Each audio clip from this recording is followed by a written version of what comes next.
সময়টা ফার্মিং চ্যানেলের ভিউয়ার্স বিন্দু, আপনারা দেখতে পাচ্ছেন এই মুহূর্তে আমরা একটা পটল ভুঁইতে অবস্থান করছি। পটল ভুঁইতে কিন্তু পটলগুলা খুব সুন্দর হয়েছে এবং আমরা যদি সামনের দিকে দেখি সূর্য অনেকটা ডুবে যাচ্ছে। একজন কৃষক সে কিন্তু তার ভুঁইয়ের ভিতরে স্প্রে করতেছে। এদিকে যদি আমরা দেখি তাহলে বালতির ভিতরে দেখা যাচ্ছে সাদা কি একটা যেন আছে, দেখতে অনেকটা দুধের মতন, কিন্তু আসলে এটা দুধ না, এটা কিন্তু বিষ। সে আসলে তার এই পটল ভুঁইতে পোকামাকড় দমনের জন্য এটা স্প্রে করতেছে। আশেপাশে কিন্তু ধানের ভুঁই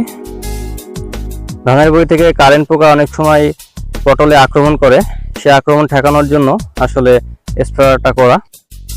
তো বন্ধুরা, যারা আপনারা এখনো আমার চ্যানেলটা সাবস্ক্রাইব করেন নাই তারা অবশ্যই আমার চ্যানেলটা সাবস্ক্রাইব করবেন এবং পাশে থাকা অল বেল আইকন বাটনটা